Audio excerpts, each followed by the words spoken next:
Halo, apa kabar? Saatnya Anda menyimak berita Makassar bersama saya Agisa Febila. Sejumlah berita menarik akan kami sajikan untuk Anda. Berikut 3 berita utama hari ini. Unjuk rasa mahasiswa terkait efisiensi anggaran di Kota Makassar ricuh. Polisi dan mahasiswa terlibat bentrokan. Harga cabai, bawang, dan telur ayam di pasar Kabupaten Maros naik jelang Ramadan.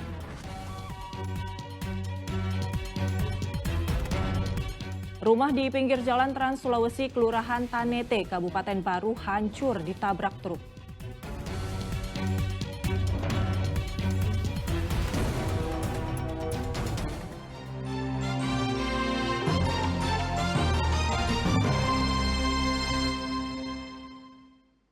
Aksi unjuk rasa mahasiswa terkait efisiensi anggaran di depan kampus di Jalan Urip Sumoharjo, Kota Makassar berakhir bentrok dengan polisi. Sejumlah mahasiswa yang ikut berunjuk rasa ditangkap polisi.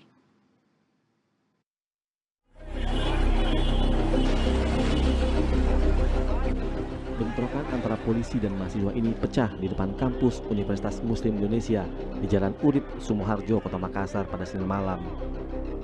Bentrok ini buntut dari aksi mahasiswa yang menggelar aksi unjuk rasa menuntut agar mencabut Inpres nomor 1 tahun 2025 tentang efisiensi anggaran. Aksi lemparan batu dan serangan petasan yang dilakukan oleh mahasiswa kepada petugas ini pun dibalas dengan tembakan gas air mata. Polisi juga menggunakan mobil water cannon untuk membubarkan pengunjuk rasa. Bentrokan tersebut bermula saat sejumlah mahasiswa melakukan aksi unjuk rasa dan memblokade 2 ruas jalan Urip Sumoharjo sejak pukul 5 sore hingga pukul 10 malam. Ini mengakibatkan kendaraan yang melintas terjebak kemacetan. Polisi pun mengambil tindakan untuk membubarkan massa. Sejumlah massa ditangkap dan dibawa polisi dalam aksi pembubaran ini.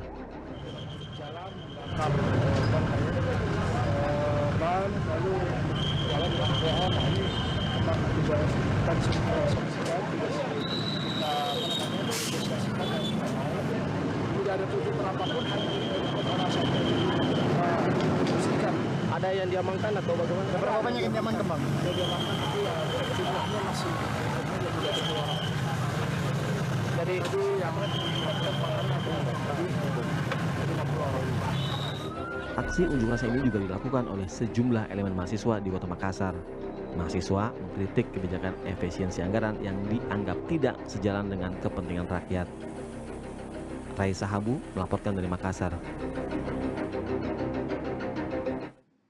Menjelang bulan Ramadan, sejumlah harga sayur mayur di pasar Kabupaten Maros mengalami kenaikan. Kenaikan terjadi pada cabai, bawang, dan telur ayam.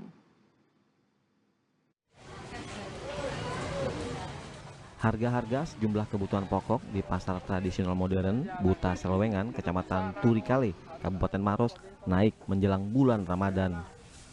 Kenaikan harga terjadi pada cabai, bawang, dan telur ayam. Harga cabai rawit yang sebelumnya Rp45.000 per kilogram kini naik menjadi Rp60.000. Cabai keriting dari Rp30.000 naik menjadi Rp35.000 per kilogramnya. Tidak hanya cabai, bawang juga mengalami kenaikan. Untuk bawang putih yang sebelumnya Rp40.000 kini mencapai Rp45.000 per kilogram.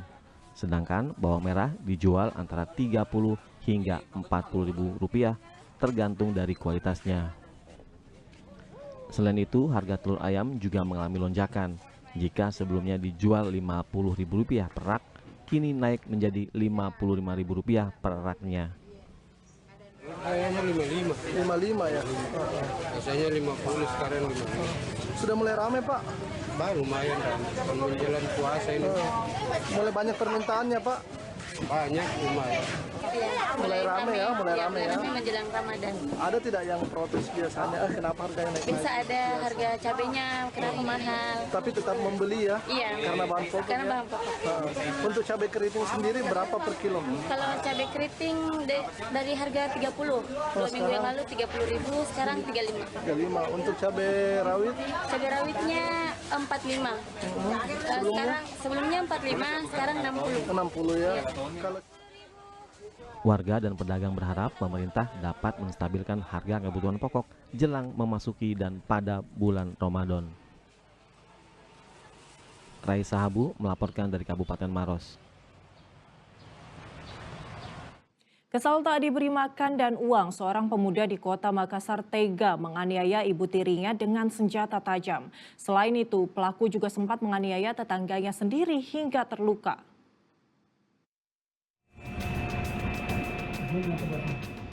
Seorang pemuda bernama Wahyudin tega menganiaya AM, ibu tirinya, dengan menggunakan senjata tajam.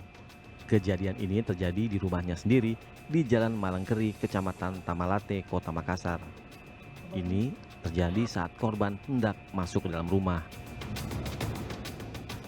Peristiwa tersebut terjadi pada 23 Februari lalu.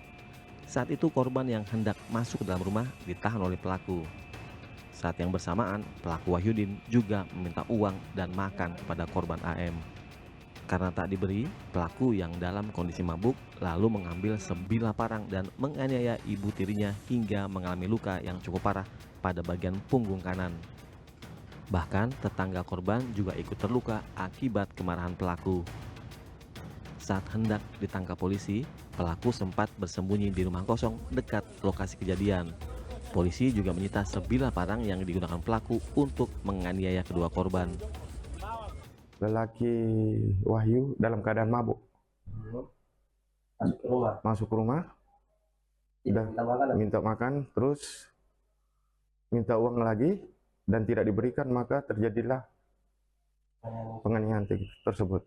Setelah dia melakukan kejahatan terhadap ibu tirinya, dia memeriksa CCTV yang terjadi yang ada di sekitar rumahnya. Dan tapi si pemilik rumah tersebut tidak menggubris dan pelaku pun menganiaya si warga tersebut. Kini pelaku ditahan di Polsek Tamalate, Kota Makassar. Pelaku pun dijerat dengan pasal tentang kekerasan dalam rumah tangga dan penganiayaan dengan ancaman kurungan 5 tahun penjara. Raisa Habu melaporkan dari Makassar.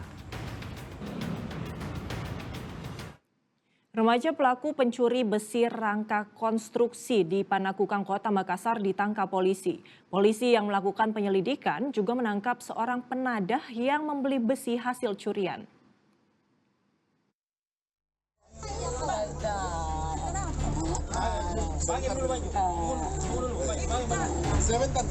Remaja pria berinisial A, warga Jalan Angkasa 3 Panakukang ini menangis saat hendak dibawa ke kantor polisi. Bahkan keluarga terduga pelaku sempat terlibat aksi saling tarik dengan petugas saat penangkapan ini. Namun setelah diberi penjelasan, keluarga akhirnya menyerahkan ke polisi.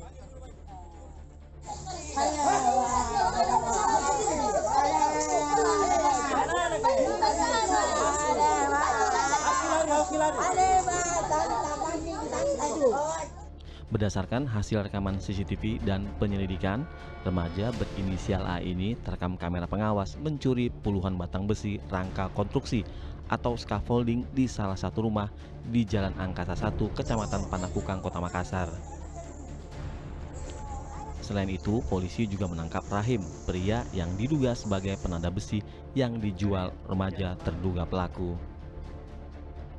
Jadi dapat kami jelaskan bahwa beberapa hari yang lalu pelaku melakukan pencurian di salah satu rumah di wilayah Polsek Panakukang. Adapun pelaku mengambil barang-barang berupa besi scaffolding sebanyak kurang lebih 30 buah dan alat pemotong lain. Untuk proses penangkapan, diamankannya tersangka yang di bawah umur. Adapun proses penangkapan bahwa saat kami melakukan penyelidikan berdasarkan informasi dari warga bahwa diketahui pencuri tersebut beralamat di Jalan Angkasa, sehingga kami sebagai petugas melakukan penangkapan di rumah yang bersangkutan. Untuk mempertanggungjawabkan perbuatannya, kedua pelaku dijerat dengan pasal tentang pencurian dengan ancaman kurungan 5 tahun penjara. Raisa Habu melaporkan dari Makassar. Presiden Prabowo Subianto meluncurkan Badan Pengelola Investasi Daya Anagata Nusantara atau Danantara. Danantara sedianya menjadi dana kekayaan negara terbesar di dunia, bahkan 300 triliun rupiah hasil penghematan anggaran dialokasikan untuk Danantara. Dalam peluncuran Badan Pengelola Investasi Daya Anagata Nusantara atau Danantara Indonesia di Istana Merdeka, Jakarta Pusat, Senin pagi, Presiden Prabowo Subianto memastikan telah berhasil mengumpulkan 300 triliun rupiah dari penghematan anggaran belanja yang kurang tepat sasaran. Jumlah tersebut sedianya dialokasikan sebagai tabungan negara melalui pengelola Danantara Indonesia. Danantara juga menjadi instrumen pembangunan nasional karena bukan hanya sebagai badan investasi, tetapi akan mengelola kekayaan bangsa untuk kesejahteraan rakyat. Danantara Indonesia bukan sekedar sebuah badan pengelola investasi, melainkan harus menjadi instrumen pembangunan nasional yang akan mengoptimalkan cara kita mengelola kekayaan Indonesia. Jangan salah, apa yang kita luncurkan hari ini bukan sekedar sebuah dana investasi, melainkan instrumen alat pembangunan nasional yang harus bisa mengubah cara kita mengelola kekayaan bangsa demi kesejahteraan seluruh rakyat Indonesia. Presiden juga menunjuk Menteri Investasi dan Hilirisasi Ruslan Ruslani sebagai Kepala Danantara. Sementara untuk Dewan Penasihat Danantara diisi para mantan Presiden Indonesia seperti Susilo Bambang Yudhoyono dan Joko Widodo.